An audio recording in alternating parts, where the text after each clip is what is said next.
Number 5, here are 2 dimes. Okay, this is 10 plus 10, and here are 3 nickels. Okay, each nickel represents 5 cents. Okay, so 10 plus 10 plus 5 plus 5 plus 5 is going to give me a total of, if I added these 5 numbers, I'm going to have a total of 35 cents. Okay, this is really easy and simple.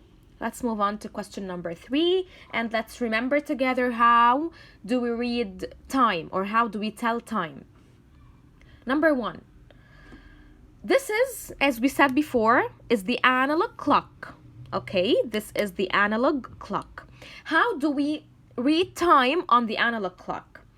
Let's remember that I said before that on an analog clock I have 2 hands, the short hand and the long hand. The short hand is the hour hand, and the long hand is the minute hand. Here, the hour hand points between the 4 and the 5, as we can see. It's not pointing exactly to the 5. No, it's not yet pointing exactly to the 5. It's still between, it's about to be pointing exactly to 5, but it's not pointing to 5. Okay, pay attention. So, if the hour hand is pointing between 2 numbers and it's not pointing exactly to a number, so I will say the number before the hour hand, okay, which is 4. So the hour hand, so the hour is 4, okay?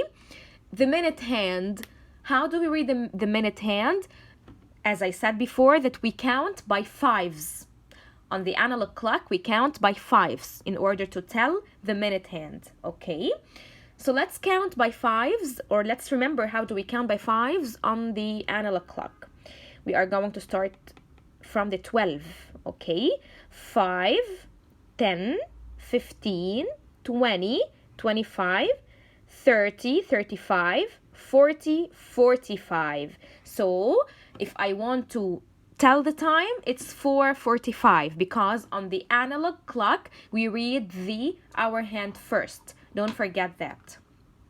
Number 2, the hour hand is pointing to 6, and the minute hand is pointing to 3.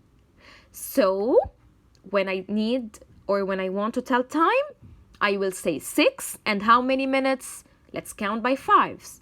5, 10, 15. So it's 6 and 15 minutes. Okay? So I'm going to write it like this.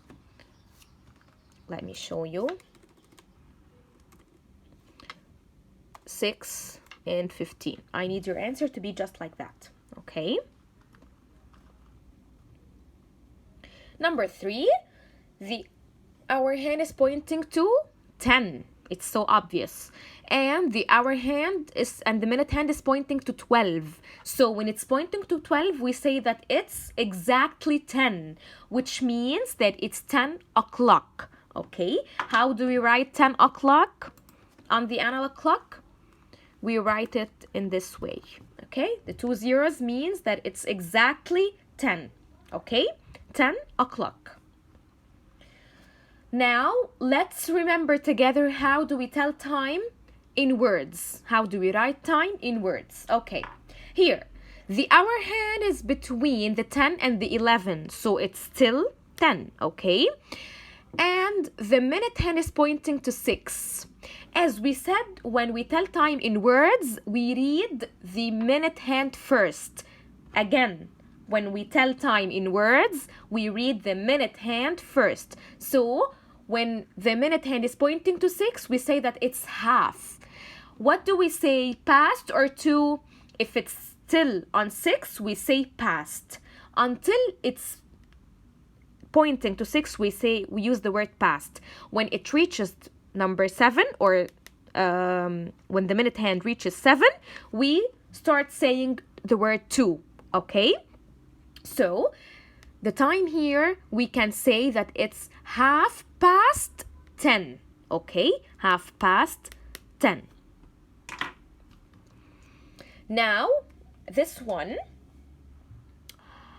the minute hand is pointing to the 2, and the hour hand is also pointing to the 2. If I want to tell time, I'm going to read the minute hand first. Let's count 5, 10. So I say 10 past 2. 10 past 2. Okay? Because the hour hand is pointing to 2 and the minute hand is also pointing to the 2. When it's pointing to the 2, that means that 10 minutes have passed. Okay? So it's 10 past 2.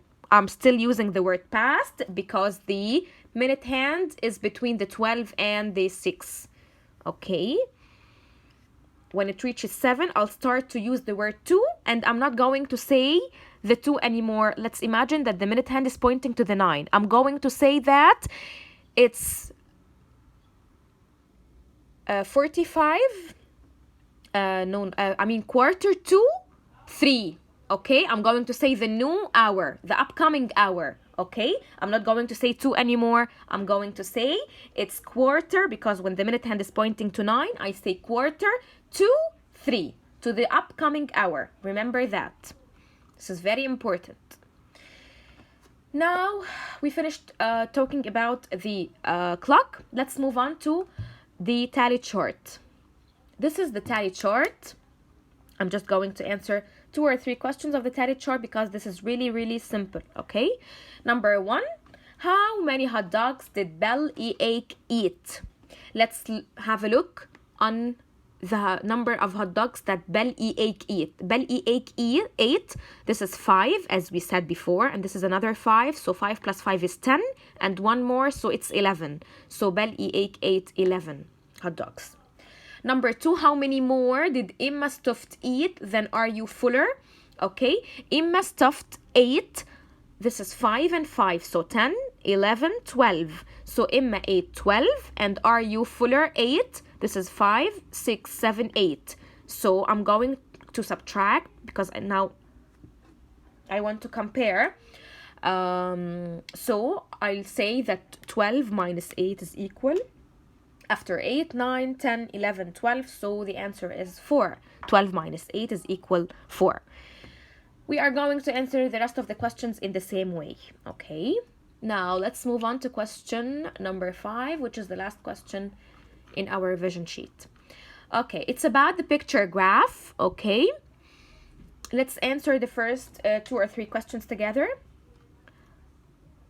Okay, how many boppers were sold on Thursday?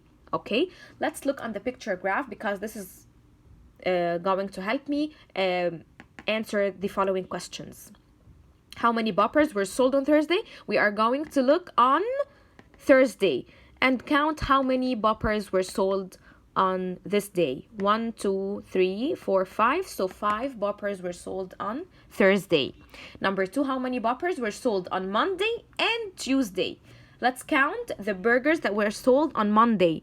1, 2, 3, 4, 5. So 5 plus how many were sold on Tuesday? 1, 2, 3, 4, 5, 6, 7. So 5 plus 7 is equal 12 because here he's asking me how many were sold on both days. So in order to know, I need to add, okay, the number of boppers that were sold on Monday and the number of boppers that were sold on Tuesday. Okay.